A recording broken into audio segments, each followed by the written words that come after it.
manière officielle. Que d'ailleurs vous pouvez suivre en direct sur la page Time Team de la fédération. Effectivement, et donc drapeau blanc de l'arbitre et désormais carton de départ de cette grande finale du 8 barré senior femme dans laquelle nous retrouverons en ligne d'eau numéro 1 la Société Nautique de Bayonne, ligne d'eau numéro 2 l'Aviron Villeneuvois, ligne d'eau numéro 3 Boulogne 92, ligne d'eau numéro 4 Gravelines, ligne d'eau numéro 5 la Société Nautique de la Bassenne et ligne d'eau numéro 6 l'Aviron Toulousain.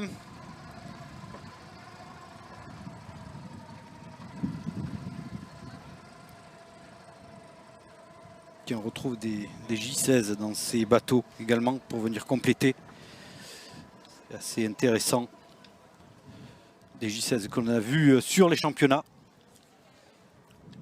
Et oui, effectivement, hein, c'est la particularité de cette année et puis de ce championnat aussi, où cette semaine avec 3 différents championnats dans lesquels les rameurs et les rameuses plus jeunes, certains d'entre eux sont effectivement restés pour venir ramer avec leurs aînés et participer à ce championnat de France sprint sur 500 mètres. Alors qu'on a les 6 bateaux désormais à l'écran qui se préparent, on voit un petit vent contre qui est en train de forcer un petit peu. Alors rien de méchant, mais effectivement de quoi rallonger de quelques secondes la durée de la course et mettre davantage encore d'intensité sur ces courses sur 500 mètres. Oui. D'ailleurs on a vu sur l'image les bateaux pas tout à fait dans l'axe. Ça devient un peu plus difficile. Voilà, si néanmoins on y arrive.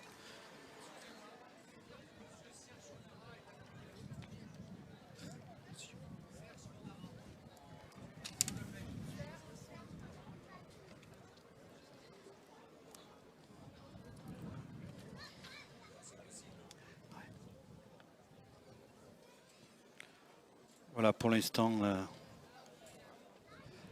les équipages, les ordres du starter. Alors on ne le voit pas à l'image, mais il y a un flash qui vient de s'allumer qui indique que la procédure de départ a été engagée. Voilà les rameuses qui vont se positionner progressivement en position pour le départ. Alors c'est soit en 3/4 coulisses, soit en demi-coulisses. C'est-à-dire on n'utilise pas l'amplitude maxi. Pour le départ, il faut lancer cette embarcation, on passe de 0 à la vitesse maxi le plus rapidement possible. C'est toute la technicité de ce départ qui est répétée plusieurs fois pour avoir vraiment la capacité de déplacer cette embarcation. 96 kg pour le bateau, plus les rameuses. Alors sur un bateau olympique, on est aux alentours d'1 tonne environ. Chez les femmes, on a un petit peu moins, effectivement. Mais effectivement, voilà. Grosse inertie sur les coups du départ. Il faut y aller à la fois en puissance et en vitesse pour vaincre cette inertie. Et c'est ce qu'ont très bien fait pour le moment du côté de la ligne d'eau 5 et 6. La Bassenne et l'Aviron toulousain avec la Bassenne qui désormais pointe le nez devant. Oui, la Bassenne qui a pris le commandement et Boulogne 92 au couloir 3 qui est en train de revenir. L'Aviron toulousain, certes, on est parti très fort, mais là, on marque un tout petit peu le pas. On marque le pas et c'est du côté de Boulogne 92 à la ligne d'eau 3 que désormais on fait le travail et à l'approche de la mi-course, on a envie de mettre la pointe devant, mais attention, réaction du côté de la Bassenne qui conserve son avantage. Deuxième place pour Boulogne, la troisième dans les pelles de Gravelines. Oui, la Bassenne qui avait pris un très bon départ et qui pour l'instant reste au commandement. Néanmoins, Boulogne 92, deuxième position, essaie de revenir Gravelines, mais et l'Aviron toulousain toujours dans la course pour la troisième position. Oui, l'Aviron toulousain, la bataille pour la troisième position avec Villeneuve et Bayonne. Absolument rien n'est fait pour cette troisième place, tout comme Gravelines. Toujours la Bassenne en tête. Attention maintenant au retour de Boulogne 92 et de Gravelines avec toujours l'Aviron toulousain en embuscade 4 qui semble coincé un petit peu maintenant. Et oui, au couloir 5 de la Bassenne, toujours en première position, mais on grignote, on revient centimètre après centimètre du côté de Boulogne 92, de Gravelines et de Villeneuve là-bas qui est en train de se revenir pour la troisième position. Retour de Villeneuve pour la troisième place, mais la Bassenne emmenée par Pénélope Mercier qui va venir s'imposer.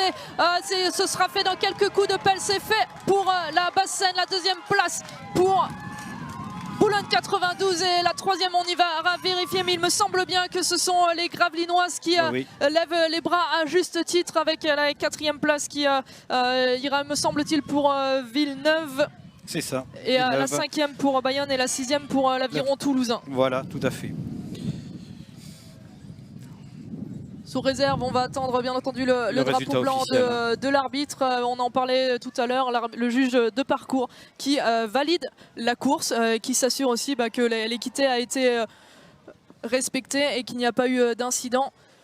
Parce que nous, il y a nos images, mais c'est bien les arbitres qui valident la course. Et ça y est, drapeau blanc levé, la course est validée. On attend désormais le résultat officiel validé par les arbitres et la photo finish. Oui, voilà, on est en train de recaler les temps.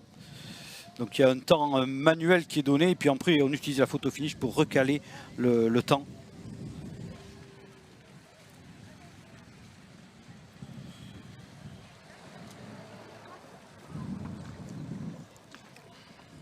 Voilà, et donc nous allons pouvoir appeler au ponton d'honneur 3e médaille de bronze, l'équipage de Gravelines.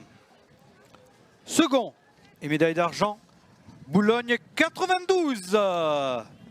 Et enfin, première championne de France, l'équipage de la Société Nautique de la Basse-Seine. Voilà, et nous allons maintenant les retrouver au ponton.